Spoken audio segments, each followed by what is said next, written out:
acclame le Seigneur pour toi-même. Alléluia. Nous allons prendre nos Bibles.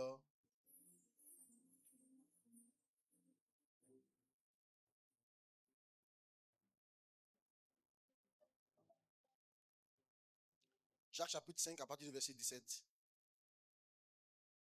Lisons ensemble à 3, 1, 2, 3. Élie était un homme de la même nature que nous. Il pria avec instance pour qu'il ne plût point et il ne tomba pas de pluie sur la terre pendant 3 ans et 6 mois. Verset 18. Puis il pria de nouveau et le ciel donna de la pluie et la terre produisit son fruit. Amen. Acclamons la parole du Seigneur. Merci Père. Merci de nous parler, de prendre le contrôle de tout cet environnement au nom de Jésus. Amen. Merci beaucoup. Living Choir, Dieu vous bénisse. Luc chapitre 18 à partir du verset 1. Luc chapitre 18 à partir du verset 1. Jésus leur adressa une parabole pour montrer qu'il faut toujours prier et ne point se relâcher. Il dit, il y avait dans une ville un juge qui ne craignait point Dieu et qui n'avait d'égard pour personne. Il y avait aussi dans cette ville une veuve qui venait lui dire, fais-moi justice de ma partie adverse. Pendant longtemps, il refusa.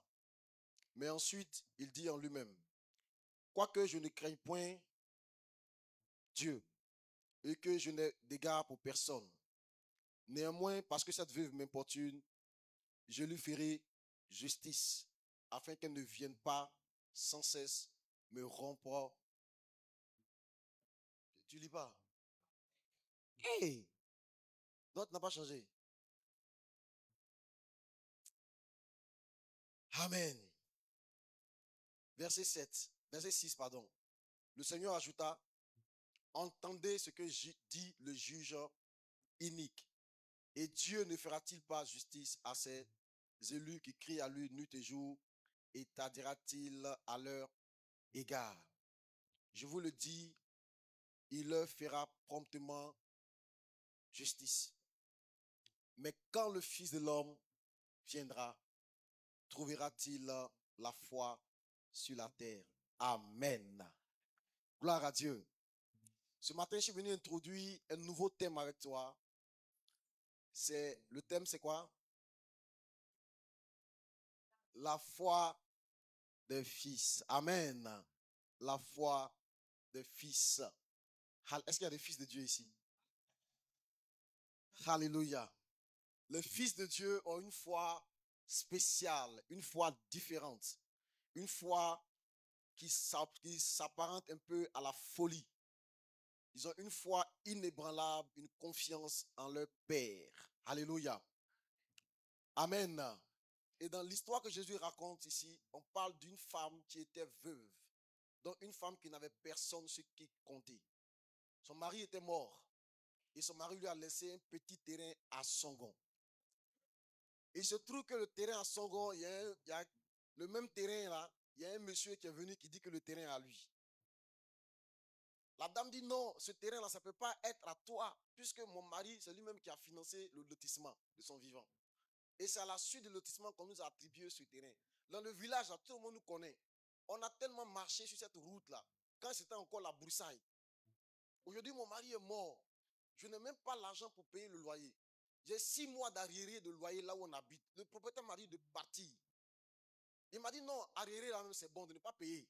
Mais juste trouver un endroit pour partir. Je veux juste aller faire une petite cabane avec le peu d'argent que j'ai eu en vendant mes tomates et mes aubergines. Aller faire une petite cabane dessus pour me loger moi et mes enfants. Mais c'est ce terrain-là que le monsieur là veut prendre forcément. On a beau lui expliquer, il dit non, que lui n'a pas peur de quelqu'un. Lui, il a des relations. Lui, il connaît des gens importants dans le pays. Lui, il n'a peur de personne. On peut aller se plaindre où on veut. Et puis, ça n'arrivera pas quelque part. Mais il se trouve qu'elle a affaire à une femme bizarre. Qui, malgré le fait qu'elle n'a pas de relation, tous les jours, elle va à la justice. Elle va rencontrer un juge. Et la Bible dit que le juge là, c'est un juge inique. Le mot inique donne le mot iniquité. C'est un mauvais juge, un monsieur corrompu. Lui-même, il prend la parole au verset 5 pour dire, même si je suis mauvais, même si je n'ai d'égard pour personne, et lui-même, il reconnaît, il reconnaît. D'ailleurs, revenons au verset 4. Pendant longtemps, il refusa. Mais il dit, quoi que je ne crains point Dieu. Lui-même, il sait que lui, il ne craint pas Dieu. Il ne va pas à l'église même. Il s'en fout. C'est un gars, lui, il prend son argent et puis il gère les affaires au tribunal. Tu as l'argent, c'est bon. Tu n'as pas l'argent, c'est ton problème. C'était un monsieur, un marmailleur de première classe. Et lui-même, il en est conscient. Il a fait une veuve qui n'a pas de force, qui n'a pas de relation, qui n'a pas de grand frère, qui connaît personne. Mais surtout que c'est une femme qui dérange. Tous les jours, elle est devant son bureau. Quand il regarde dans sa caméra, là, il voit la dame là encore au secrétariat. Elle attend jusqu'à il ne la reçoit pas. Mais le lendemain, elle est là encore. La Bible dit chaque jour, elle venait. Il y a des fois là, les gardes la mettent dehors. Elle va attendre auprès de sa voiture. Quand il vient, il dit Monsieur Lézise, et mon affaire là. Il dit, hé, la vieille, ton affaire là, on va gérer, c'est bon, faut pas arrêter. Lendemain, souvent, elle va à domicile. Elle attend devant son portail. Quand il sort sa grosse voiture, elle se garde du corps. Elle tape les vitres. Monsieur Lézise, ils allaient encore, hein. Mon terrain là. Alléluia. Et à un moment donné, il dit non. Il dit non, je suis fatigué. Même si je ne crains pas Dieu, même si je suis mauvais, même si on dit moi, mais je suis mauvais, même si on dit je suis corrompu, je prends l'argent des gens. Mais c'est là. Je suis venu dire à quelqu'un, toi là, pour toi là, suis pour toi là seulement. Même les juges uniques vont finir par dire non, c'est bon, je suis fatigué. Le monsieur dit, je vais lui rendre justice afin qu'elle ne vienne pas sans cesse me rompre la tête, rompre ma nuque. Elle vient frapper sur ma nuque. C'est un juge unique. Plusieurs fois qu'on lit ce texte, on pense qu'on parle de quelqu'un qui prie Dieu. Dieu n'est pas unique. Dieu n'est pas mauvais. Donc, ce n'était pas une femme qui priait Dieu. C'était une femme qui avait affaire aux forces du mal. Et le mot, il dit, ramenez le texte, afin qu'elle ne vienne pas sans cesse me rompre la tête. Alléluia. Amen. Toi-même me dérange.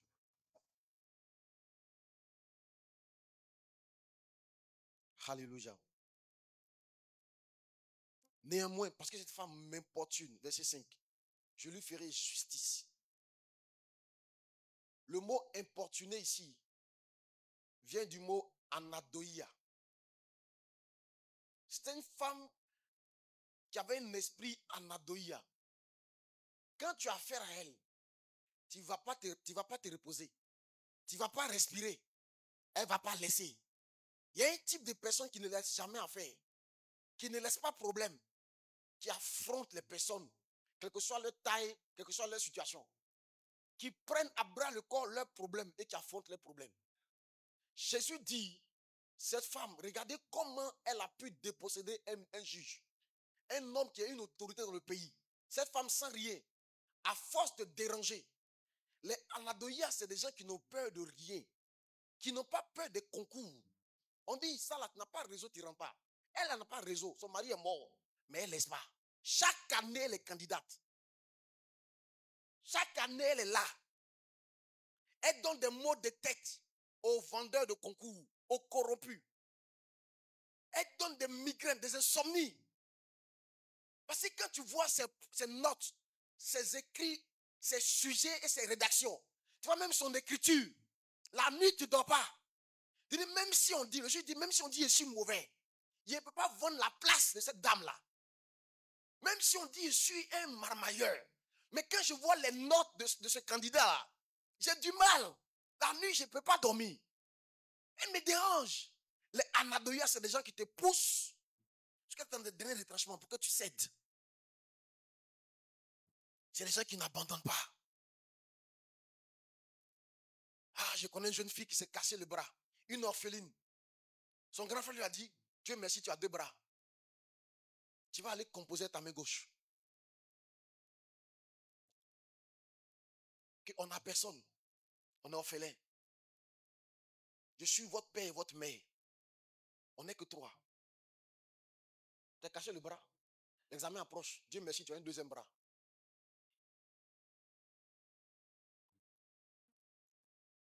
Elle pensait qu'elle allait être hospitalisée. Et puis après là, elle allait être vraiment...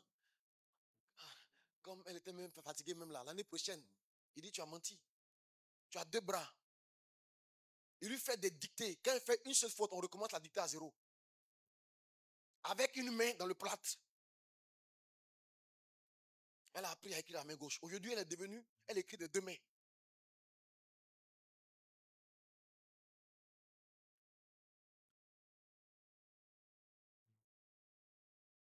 La foi des fils, c'est la foi de ceux qui n'abandonnent jamais.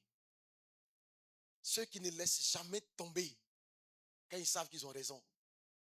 Ceux qui ont une idée en tête, un rêve, et qui ne laissent pas tomber leur rêve. Parce que sur leur chemin, il y a de l'opposition et des difficultés. L'esprit anadoïa. Anadoïa veut dire sans gêne. Sans gêne. Des gens qui ne sont pas gênés. Sans pudeur. Sans honte. Des gens qui peuvent recommencer le même concours. Étudier les mêmes choses jusqu'à ce que ça marche. Des gens qui peuvent taper à la même porte. Qui peuvent persévérer dans l'effort. Persévérer dans la chose. Jusqu'à ce qu'ils obtiennent ce qu'ils veulent. Qui peuvent persévérer dans la prière. Jusqu'à ce que le ciel s'ouvre. C'est ça l'esprit anadoïa. Puis ils peuvent persévérer avec Dieu. Jusqu'à avoir un grand ministère. Qui peuvent aller dans une cellule qui ne décolle pas. Et persévérer. Des gens qui peuvent persévérer dans une relation amoureuse. Jusqu'à ce que ça aboutisse à un mariage glorieux. Qui peuvent persévérer dans l'éducation d'un enfant. Qui, à un moment donné, s'égare. Qui vont persévérer jusqu'à ce qu'il devienne quelqu'un. Ça, l'esprit anadoïa. Et le monde est pour ceux-là. C'est l'esprit de la conquête. Cette femme n'avait personne sur qui compter. Elle dit, je vais déranger le système. Je vais déranger le système. Je n'ai pas de quelqu'un à l'extérieur. Mais je rêve d'aller à l'étranger. Je vais déranger le système. Je vais organiser mes dossiers. Toi, tu n'as même pas de passeport. Et puis tu rêves de l'Occident. Les gens qui ont en Andoya, chaque année, ils font passeport. Ils font, on échoue, on fait passeport encore. Ils sont là. Et ils montent un nouveau dossier en béton. Ceux-là, ils n'abdiquent pas. Ils continuent d'avancer. Un jour, je rencontre un ami. Le gars est devenu un champion. Il dit, Joe, on s'est connus au lycée. Comment tu es devenu là? Il a levé la main comme ça. Il dit, j'ai fait 5 fois le concours de l'ENEDA. 5 fois. La 6e fois, quand ça marchait, ça a changé ma vie. Aujourd'hui, il est colonel, il est galon. Toi, tu as fait 2 fois. Aujourd'hui, tu as abandonné. Tu as abandonné tes rêves. Tu es assis au quartier. Tu joues Ludo et Dame. C'est toi qui as le cahier de Scrabble du quartier. Quand on doit le jouer, c'est toi qu'on va appeler. Avec tous les diplômes que tu as fait, tu as abandonné. Je suis venu te réveiller aujourd'hui. Le monde attend. Ta famille attend. Tes parents attendent ce que Dieu a déposé en toi. Pendant ces 3 mois, nous allons parler de la foi. Jésus nous a expliqué dans le texte de Luc là, qu'en réalité cette femme priait, elle dérangeait un juge. Et il dit au verset 17, il dit, si le juge même qui est unique, regardez comment il se conduit. À plus forte raison, Dieu qui est bon. Comment il va vous répondre si vous ne laissez pas tomber vos prières? Et il dit au verset 18, il dit, mais quand le Fils de l'homme va venir, quand le Fils de l'homme, au verset 8, pardon, est-ce qu'il va trouver la foi sur la terre? Donc il fait un lien entre la prière sans cesse et puis la foi. En fait, tu ne pries pas parce que tu n'as pas de foi. Tu ne pries pas parce que tu ne crois pas que la prière marche. Tu ne crois pas que Dieu exauce. Au début, tu pries avec zèle et puis après, tu abandonnes. Beaucoup ont abandonné des sujets de prière. Beaucoup. Beaucoup. On avait des sujets. On a commencé bien, on a laissé. On avait des rêves, on a laissé. On avait des projets, on a laissé. On avait même souvent des relations, on a laissé. Dès qu'il y a un peu de difficulté, on abandonne. Beaucoup de couples sont cassés. Je reviens d'un pays, on m'a dit que le taux de divorce est autour de 90%. Même des Ivoiriens. On m'a parlé d'un Ivoirien qui a poignardé sa femme. Les mariages sont soumis à haute pression là-bas. Les mariages se cassent.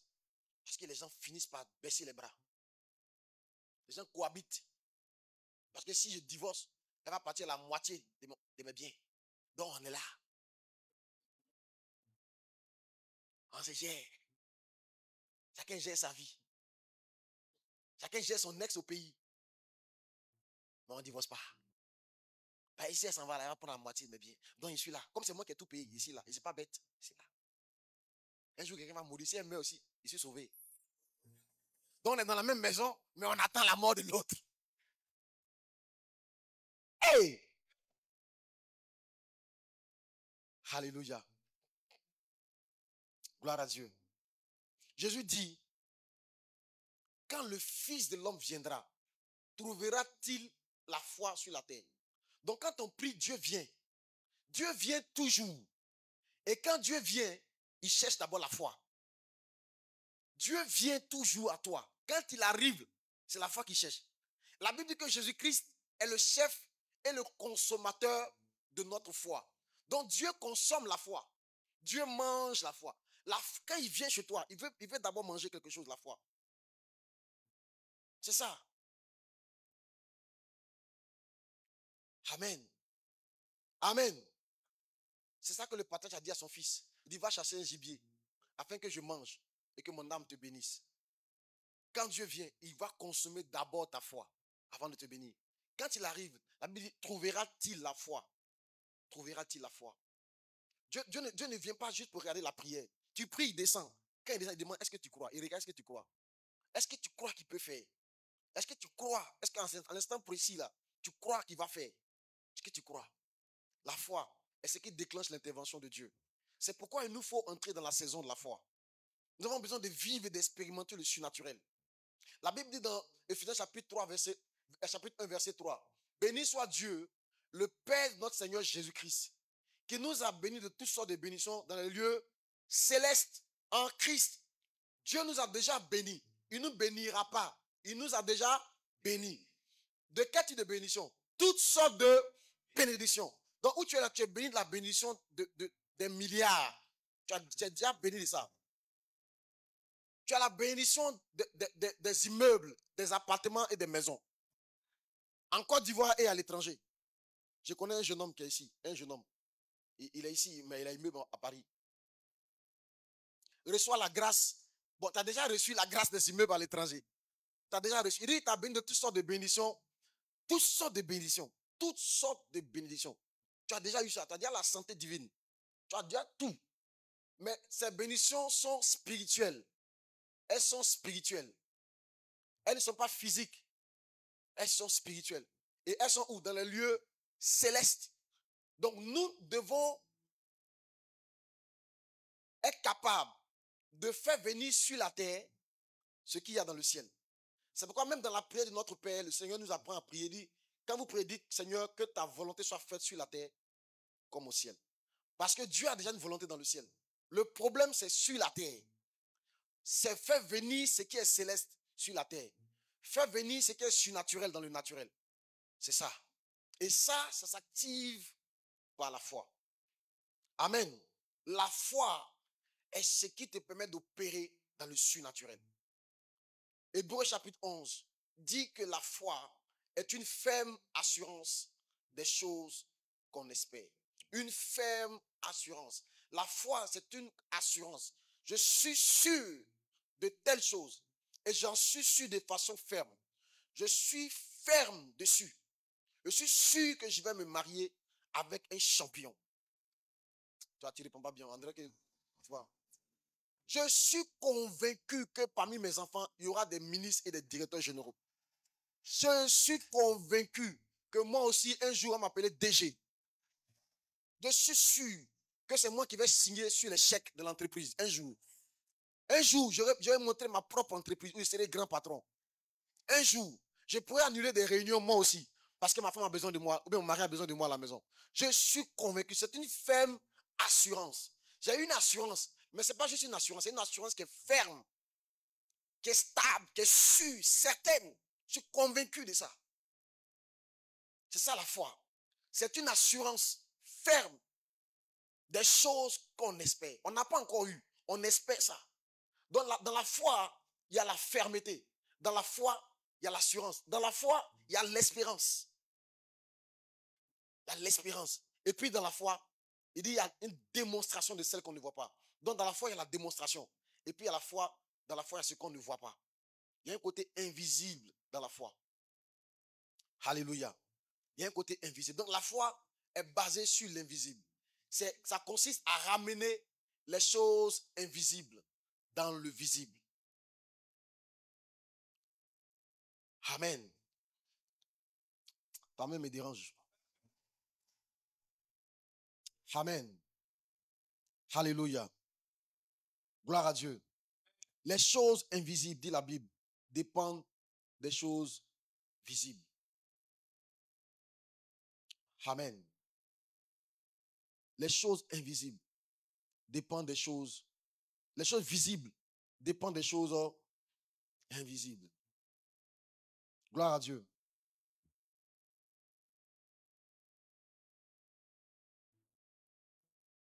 Donne ton meilleur amen à Jésus.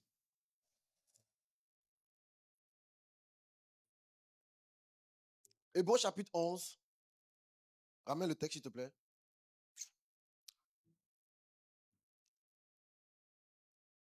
La foi est une ferme assurance des choses qu'on espère, démontrant celles qu'on ne voit pas. Verset 12. Pour l'avoir possédé, les anciens ont obtenu un témoignage favorable.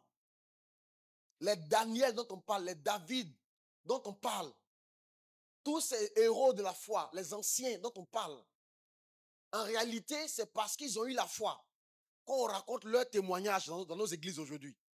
Si tu as la foi, un jour on parlera de toi.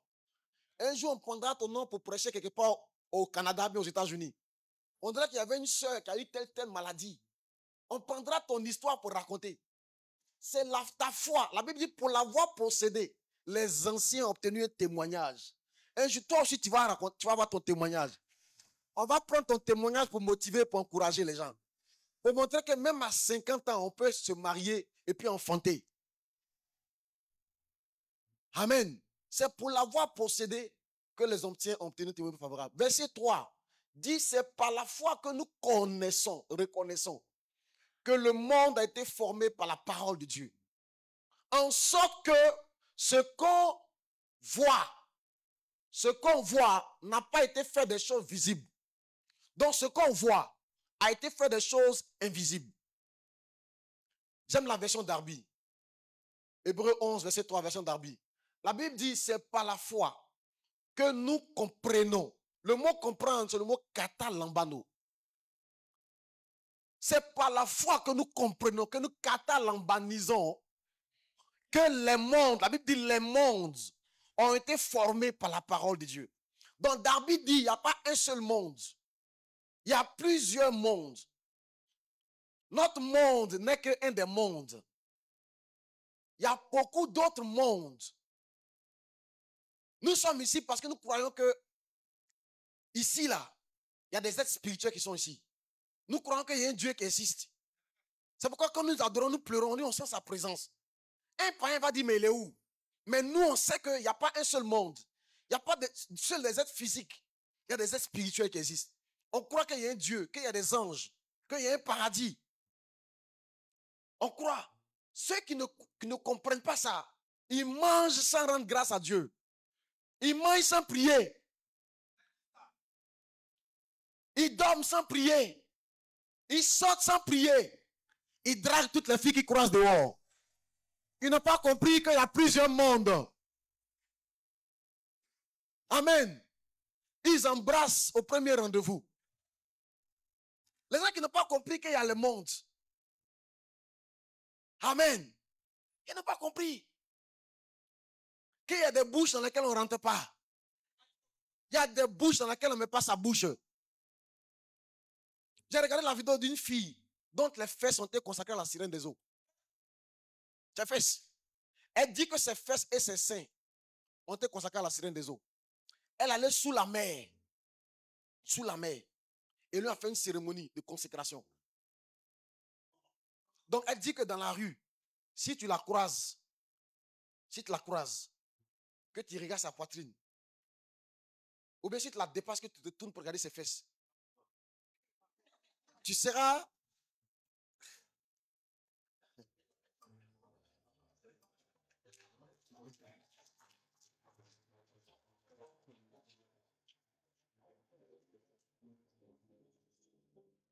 attiré. Maintenant, si tu es attiré, tu seras appelé. Mais quand on t'appelle là, tu peux décrocher ou qu'on ne pas décrocher. Mais si on t'a appelé que tu as décroché, Shakabaya.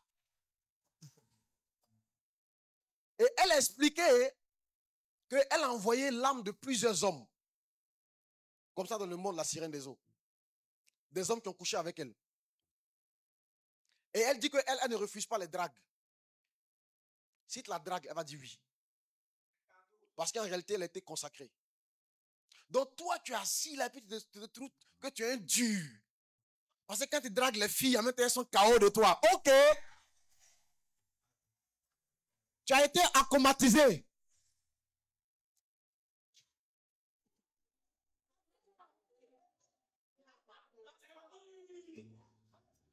Par la foi. Nous savons que les mondes, les gens occultes, ils voient des choses cachées. Ils voient au-delà de ce que toi tu vois. Et en réalité, les plus grands occultes sont les chrétiens. Parce que les chrétiens se rassemblent tous les jours, ils prient tous les jours. Parce qu'ils croient qu'il y a un être qui est présent. C'est parce que nous sommes au culte que nous faisons le culte. Que nous venons au culte. Que nous organisons des cultes. Arrête d'être charnel. La Bible dit, nous avons quelque chose que Dieu nous a donné de très puissant, nous les chrétiens. C'est la foi. Jésus explique l'histoire de cette femme. Elle n'avait personne, mais elle avait sa foi. Ta foi peut te faire changer de statut social. Ta foi peut te faire entrer en possession des choses inespérées. Ta foi peut te faire entrer en possession des choses inespérées. Te faire avoir des postes et des fonctions inespérées. Ta foi. Je connais un jeune homme, quand on était à l'INP, il a été chassé par ses amis parce qu'il faisait du porte-à-porte avec sa Bible. Et la promotion disait que ça leur faisait honte de voir un de leurs faire du porte-à-porte avec une Bible sur le campus. Qu'ils sont une école sérieuse, une école de référence mondiale. Donc, ils ont décidé de ne pas lui trouver de stage. Quand la scène de stage arrive, ils ont un système de parrainage. Ils ont donné des parrains à tous les étudiants sauf à lui. Et ils ont trouvé des stages pour tout le monde. Il était le seul sans stage à cause de l'évangile, à cause de la honte qui suscitait. Parce que ses amis entendaient que votre gars est venu chez nous parler de son affaire de Jésus encore. Ça les gênait. Lui-même, il est venu à Abidjan. Il a quitté Yamsoukro, venu à Abidjan faire ses propres demandes de stage. Allez, je vous parle. Dieu a élevé cet homme. Il n'y a pas longtemps, je lui ai envoyé un message. Je lui ai dit, tu as été une bénédiction pour moi quand j'étais étudiant. Tu as été le premier à me rendre visite quand tu faisais tes porte à porte. Je venais d'arriver. Tu es venu me visiter. Dieu l'a élevé. Cet homme a fait son stage à la Banque mondiale. Là où les autres étaient dans des entreprises nationales. Il a été après, comme il avait l'esprit anadoïa, l'esprit des fils qui n'abandonnent pas, qui ont confiance en leur Dieu. Les hommes l'ont rejeté, mais c'est que Dieu ne l'a pas rejeté. Il a continué à postuler lui-même. Il a continué à bosser. Il est rentré dans l'ordre des experts comptables français. Il est rentré dans l'ordre des experts comptables américains. Il a fait des certificats. Il a intégré ces deux ordres-là.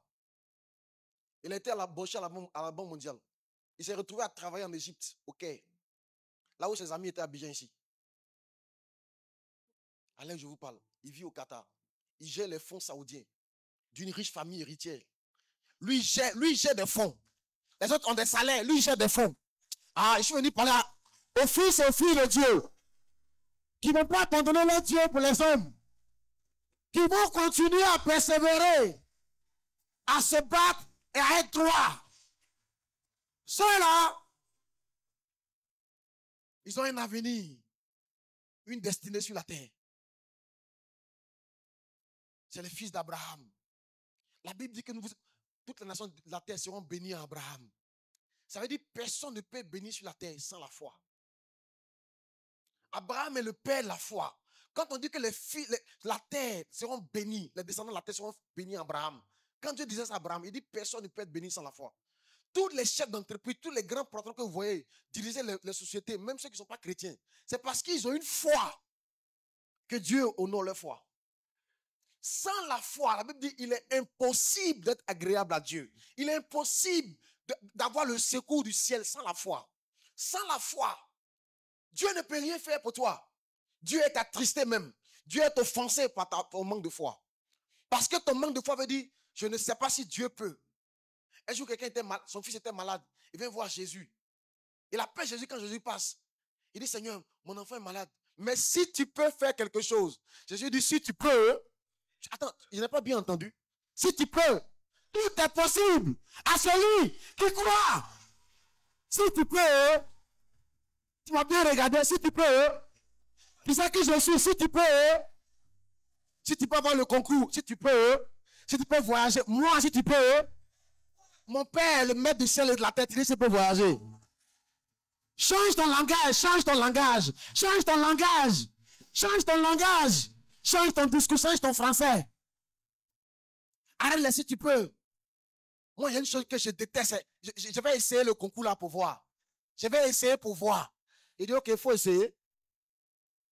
Il y a quelqu'un qui vient me dire, papa, cette année, je vais passer quoi le concours pour entrer dans telle école. Mais il dit, non, je vais essayer pour voir. Il faut essayer. Si je peux, si tu peux, si tu peux, et Dieu, aie pitié. Dieu est ton père. Quand tu peux dire à ton papa, papa, aie pitié de moi. Ton père t'aime tellement. Pourquoi il va avoir pitié? Est-ce que tu fais pitié même? Hey! Est-ce que tu fais pitié? Cette femme n'a pas voulu s'asseoir au quartier pour faire pitié. Son mari est mort. Elle n'a pas voulu s'apitoyer sur son veuvage. Il y en a qui sont là. Depuis 3 ans, tu es dans le veuvage. Hey! Tu t'es retiré du marché du mariage. Oh, tu peux encore servir.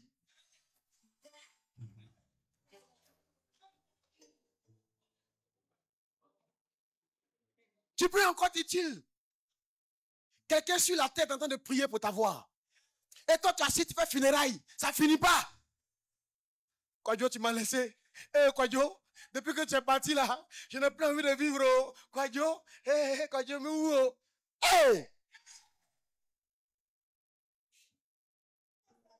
Tu peux encore, tu peux encore.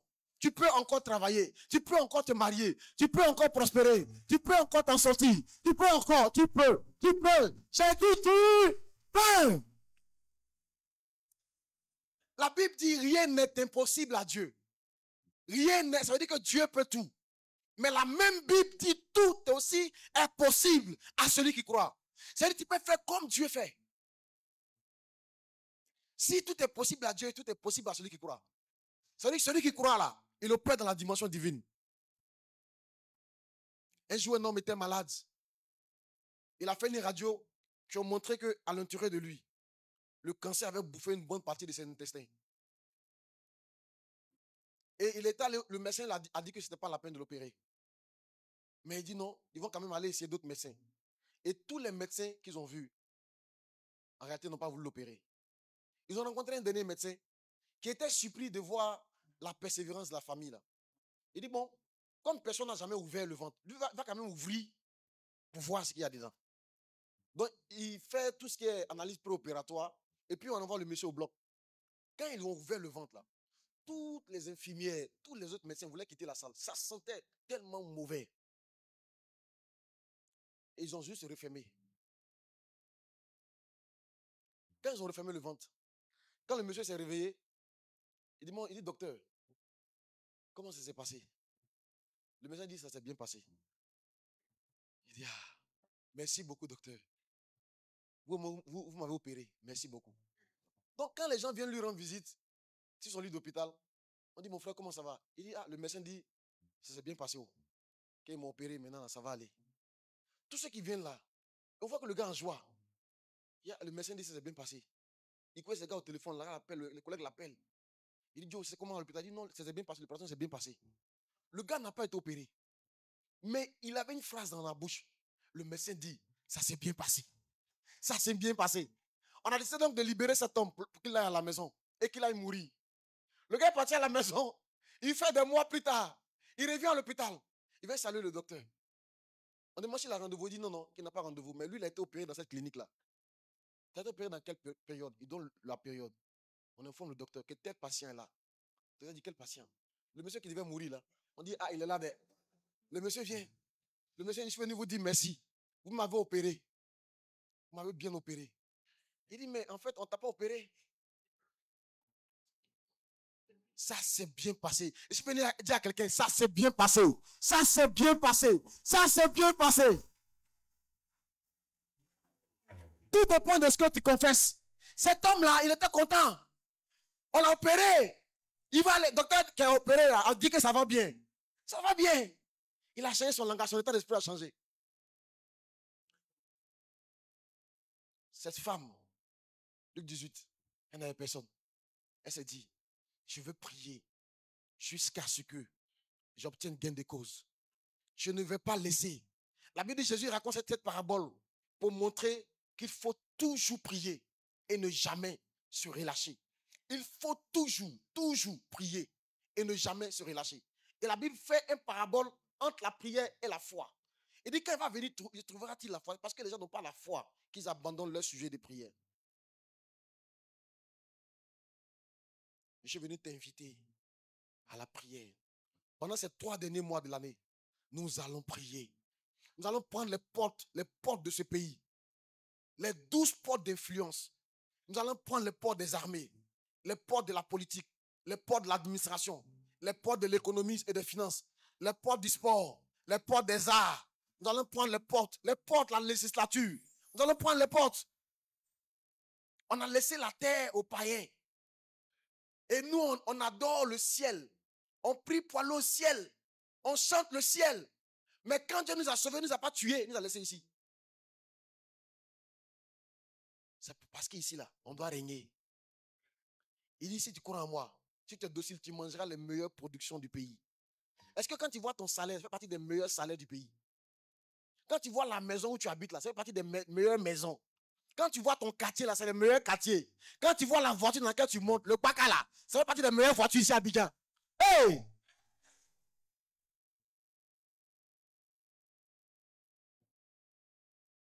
En anglais, on dit, it's up to you. Tout dépend de toi. Et l'ingrédient, c'est la foi. La foi. La foi est une ferme assurance des choses qu'on espère. Les gens qui ont un esprit anadoïa, ceux-là, ils n'abandonnent pas. Ils persévèrent dans le commerce. Le commerce, ça ne marche pas. Les gens viennent prendre crédit, ils ne payent pas. Mais la dame, elle est toujours là. Tous les jours, elle est là. Elle est là. Et elle ne répond pas les mêmes bêtises. Elle s'ajuste.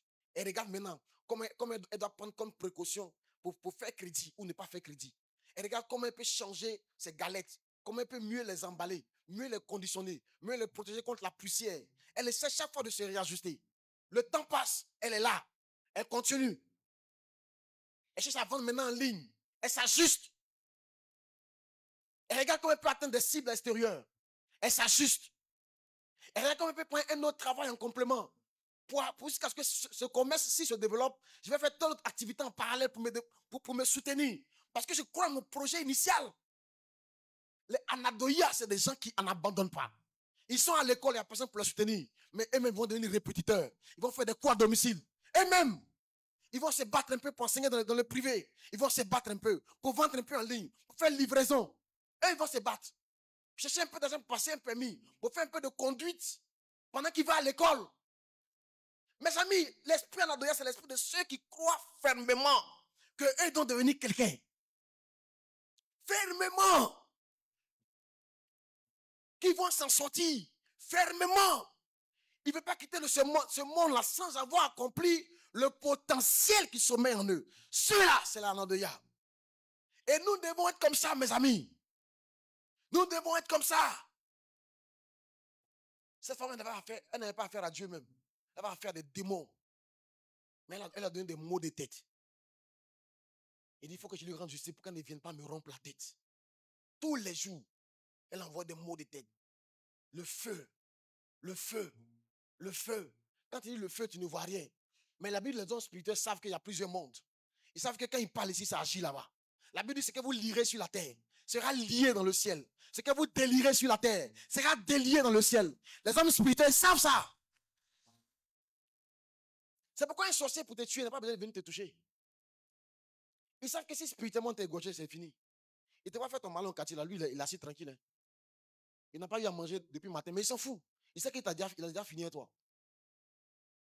Les choses visibles dépendent des choses invisibles. Les choses physiques dépendent des choses spirituelles. La Bible dit pour construire le tabernacle, Dieu a montré d'abord le tabernacle à Moïse. Il dit va faire la même chose. Va faire la même chose. Quand Jésus devait être tenté, la Bible dit que le diable l'a pris, l'a fait monter sur une haute montagne.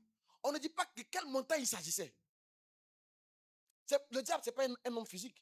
C'est un esprit. Donc c'est une montagne spirituelle. Ça veut dire que dans le royaume invisible, il y a aussi des montagnes. Jésus dit qu'il s'en va pour nous préparer une place dans une ville qui n'a pas été bâtie de main d'homme. Ça veut dire qu'il y a des villes sur la terre, des villes au ciel. Notre monde n'est pas le seul monde, mes amis. Et la Bible dit que notre monde physique a été conçu par le monde invisible. Ça veut dire que ton mariage doit venir de l'invisible. Ton mari va venir de l'invisible. C'est là-bas que ça se prépare. Ce n'est pas ici. Si on t'a béni là-bas, tu es béni ici. Si on t'a maudit là-bas, c'est fini pour toi. Si tu vis là-bas, tu vis ici. Si tu es mort, on t'a tué là-bas, c'est fini. Si on t'a appauvri là-bas, c'est fini. Je connais un jeune homme, on a mis son âme dans une bouteille. Une bouteille d'alcool. Il boit jusqu'à il perd connaissance. Mais quand il se lève 2 jours plus tard, il s'en boit encore. Parce que spirituellement, il est là-bas. Un jour, j'ai vu sa mère dans une vision. Elle a 3 pieds. Il y a ses 2 pieds, puis un pied qui est suspendu comme ça, comme une queue. Mais tu vois un pied qui pend. J'ai vu sa mère dans une vision. Et Dieu m'a dit, elle a consacré son ventre au diable. Donc tous ses enfants sont maudits. Son premier fils était un champion, un grand dans ce pays. Un jour, il était en congé. Il y a eu un vol dans l'entreprise. On l'a renvoyé. On les a renvoyés tous, y compris lui-même, qui n'était pas là. C'est ça la malédiction. Il avait une fille qui prospérait dans les affaires. On ne sait pas ce qui s'est passé, elle a attrapé le VIH.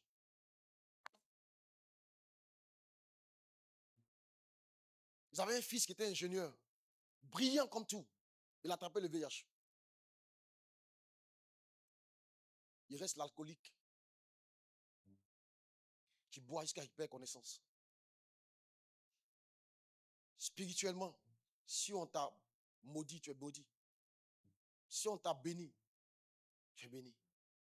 C'est pourquoi il ne faut pas abandonner ta vie spirituelle. Il ne faut pas abandonner ta vie spirituelle. Il faut opérer dans la vie spirituelle. Et le moyen par lequel nous opérons dans le spirituel, dans le surnaturel, c'est la prière. Je vais donc t'inviter à la prière pendant les 3 derniers mois de l'année. Pour que nous prions ensemble jusqu'à ce que Dieu nous exauce. Jusqu'à ce que le ciel s'ouvre. Nous allons déranger ce qu'il faut déranger. Nous allons déraciner ce que Dieu n'a pas planté en nous. Nous allons abattre tout ce que Dieu n'a pas construit. Nous allons planter les bonnes choses, les bonnes paroles, les bonnes promesses, les bonnes grâces dans nos vies. Nous aussi, nous allons vivre le bonheur et la grâce tous les jours de notre vie. Nous aussi. Nous allons vivre un foyer heureux et tranquille. Nous aussi. Nous allons rendre témoignage de nos maris et de nos femmes. Pour leur dire, le mariage est doux. Nous aussi, nous allons vivre le mariage doux et sucré. Nous aussi. Nous aussi, nous allons prendre l'avion. L'avion. Pas pour aller chômer en Europe, mais pour aller prospérer là-bas.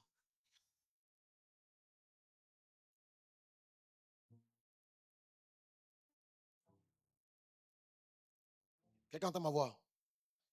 Alléluia. Dieu nous appelle à ça. Dieu nous appelle à ça.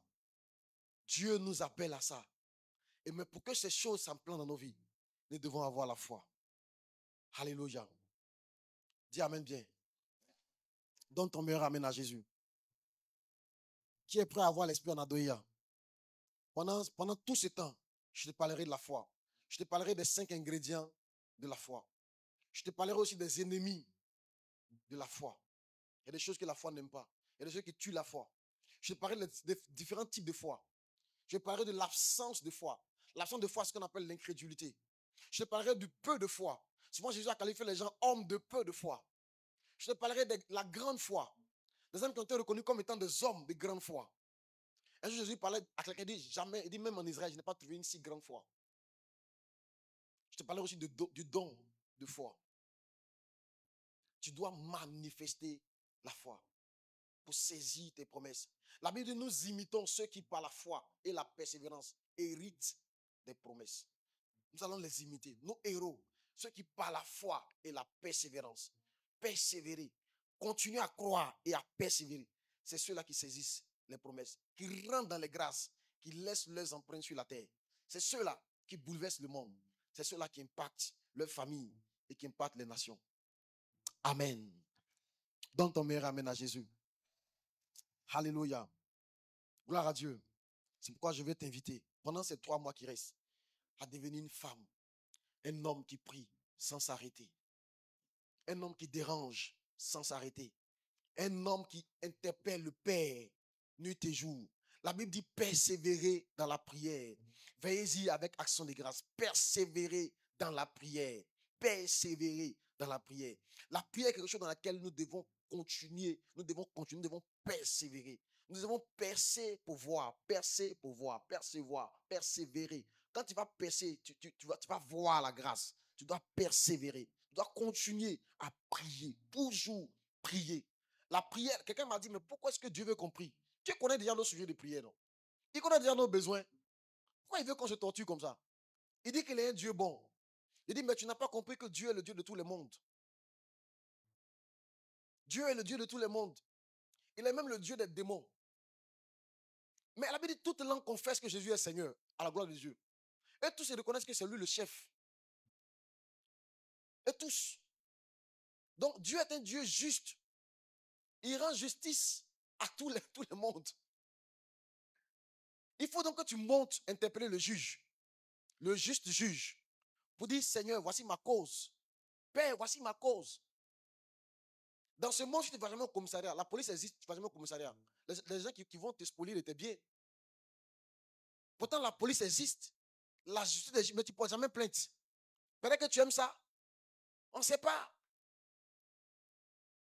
Par la prière de la foi, tu vas entrer en possession de ce qui te revient. C'est pourquoi tu vis encore dans le péché. Parce que tu n'as pas compris que la sainteté te revient.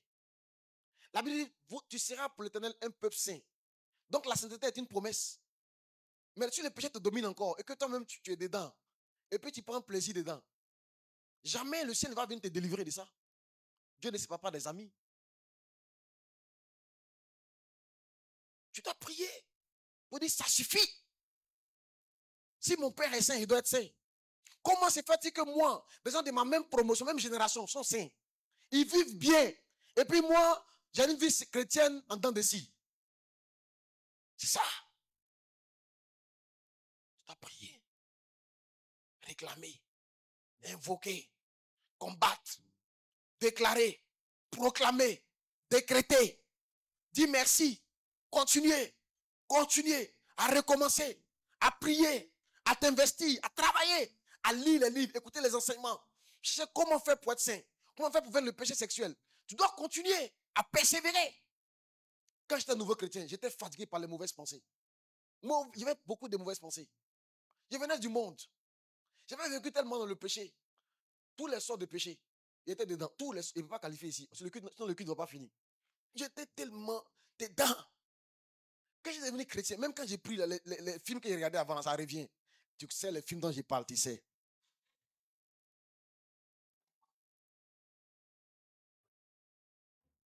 Ça me fatiguait. Mais je priais pour ça. Je prenais des jeûnes. Je dis, Seigneur, je ne peux pas être assis parmi les chrétiens et puis avoir des pensées comme ça. Parce que même quand on était assis ensemble, dès qu'une jolie soeur vient s'asseoir, je suis perturbé. Parce que je connais ma faiblesse là. Je dis, peut-être que j'ai commencé à avoir des mauvaises idées. Je ne me sentais pas bien au milieu des chrétiens. J'ai pris des jeûnes, des temps de prière. J'ai combattu, j'ai prié. Ah, je me souviens de ces fameuses après-midi. Il était peut-être 14 heures comme ça. J'étais à genoux, en jeûne. C'était de mon 3e jour de jeûne. Et puis j'ai fait un rêve, petit rêve comme ça. Où j'ai vu une ville, une grande ville. Il y avait plein de ponts, des routes, des ponts, des routes. Et j'ai vu dans cette ville beaucoup de serpents. Des vers, de gros serpents. Et j'ai vu un moment donné descendre du ciel comme une épée qui a commencé à découper les serpents. Et j'ai vu comme des bombes qui tombaient sur la ville, cassaient les ponts, cassaient les routes. Quand le monsieur m'a dit, je suis délivré. Je suis délivré. Tu dois persévérer jusqu'à ce que les liens se rompent. Que les chaînes soient brisées. Satan, c'est quelqu'un qui a déjà été vaincu. Mais des fois, il fait comme s'il ne sait pas. Pour te tromper. Sinon, si tu persévères un peu, il va lâcher. Parce qu'il sait qu'il n'a plus droit. Mais comme tu ne connais pas tes droits, donc il est là, il te momo. Satan, c'est un menteur et un voleur, dit la Bible. L'ennemi ne vient que pour dérober. Dérober, c'est voler. Un voleur, il se cache et il trompe. Sinon, lui, il sait tout ce que tu as déjà reçu, mais toi, tu ne sais pas. Donc, il continue à garder tes choses. Mais aujourd'hui, je suis venu te dire, ça suffit. Ça suffit. Ça suffit. Ça suffit. Ça suffit. Ça doit changer. Tu dois le croire à toi-même d'abord. Maintenant, te lever. Est-ce que tu es prêt à te lever avec moi? Est-ce que tu es prêt à te lever pendant les 3 mois qui vont rester? Est-ce que tu es prêt à te lever aujourd'hui avec moi? Est-ce que tu es prêt à te tenir debout? Pour que nous puissions prier. Pour dire, Seigneur, ça doit changer. L'esprit Anadoya, c'est l'esprit de ceux qui n'abandonnent pas. Qui prient jusqu'à ce que les choses changent. Qui prient.